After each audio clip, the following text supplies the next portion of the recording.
This channel does not promote any violence, harmful, or illegal activities. All content provided by this channel is meant for an educational and information purpose only. এই সংকট জাতীয় সংকট এই ফ্যাসিবাদের পতনের পরে এই ছাত্র নেতারা কেন জাতীয় সরকার গঠন করলো না?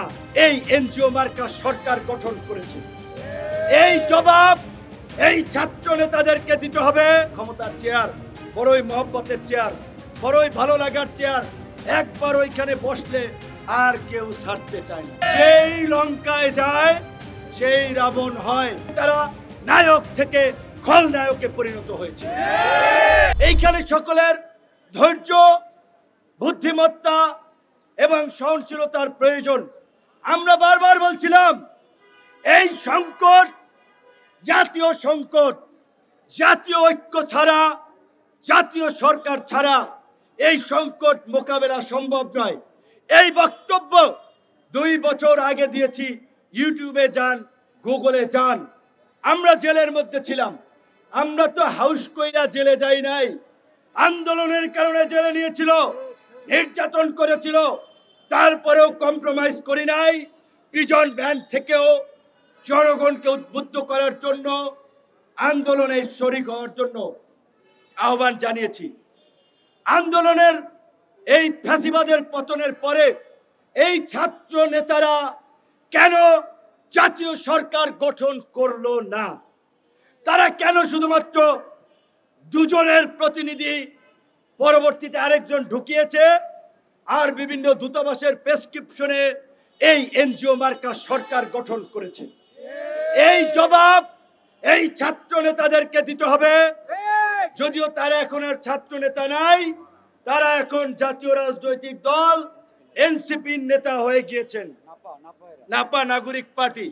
কাজেই এই নাপার নেতাদেরকে দিতে হবে তারা কেন জাতীয় সরকার গঠন করেন নাই। আর আপনারা যদি বিপ্লবের প্রকৃত চেতনা ধারণ করেন, সরকারের থেকে সুবিধাবান ভাওতাবাজি রাজনীতি না করে জনতার কাতারে এসে রাজপথ থেকে আপনারা আওয়ামী লীগ নিষিদ্ধের দাবিতে আন্দোলন করেন, আবার কাঁধে কাঁধ মিলিয়ে জুলাই গণ অভ্যুত্থানের মতো বাংলাদেশকে আওয়ামী মুক্ত করি। কিন্তু ক্ষমতার চেয়ার বড়ই মহব্বতের চেয়ার, বড়ই ভালো লাগার চেয়ার, একবার ওইখানে বসলে আর কেউ ছাড়তে চায় না। যেই লঙ্কায় যায় সেই রাবণ হয়।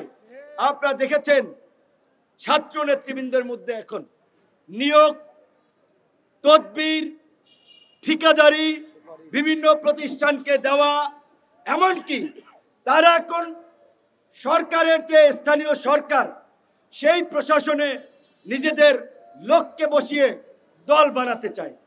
তো তুমি সরকারে বসে ভাইরা দল বানাবা, আর বাকি রাজনৈতিক দল চেয়ে চেয়ে দেখবে?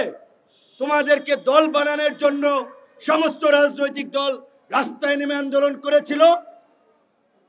সময়ের 1 ফোর, অসময়ের 10 ফোর। একটা সময় আছে, অবশ্যই তরুণরা রাজনীতি করতে হবে, দল করা দরকার। অভ্যুত্থানের পরে আরো 2-4টা দল হওয়া দরকার। এক্স আর্মি অফিসার দল করেছে, করতেই পারে। ছাত্ররা একটা করেছে, আরো করুক। কিন্তু তাদের যে ইন্টিগ্রিটি, তাদের যে অনেস্টি মানুষ প্রত্যাশা করেছিল, সেটার সাথে তারা বেইমানি করেছে। ইতিমধ্যেই তারা নায়ক থেকে খলনায়কে পরিণত হয়েছে। কাজেই আওয়ামী লীগকে নিষিদ্ধের দাবিতে ডাবল স্ট্যান্ডার্ড গেম কেউ না খেলে আমরা গণ অধিকার পরিষদের মতো সকল রাজনৈতিক দলকে রাজপথে নেমে আওয়াজ তোলার আহ্বান জানাই এবং প্রধান উপদেষ্টা সহ এই সরকারকে পরিষ্কারভাবে জানিয়ে দিতে চাই, এই গণ অভ্যুত্থানের প্রকৃত মাস্টার মাইন্ড কারা, কিভাবে এই আন্দোলন কোথায় কিভাবে হয়েছে, সেটা 18 থেকে এই কোটা সংস্কার থেকে রাষ্ট্র সংস্কার আওয়াজ উঠানো তরুণরা জানে। কাজে আপনারা যদি তরুণদের এই আন্দোলনের স্পিডের সাথে প্রতারণা করে কোনো ফরম্যাটে আওয়ামী লীগকে ব্যাক করানোর চেষ্টা করেন, আপনাদেরকেও গদি থেকে নামতে হবে, এটা জেনে রাখেন।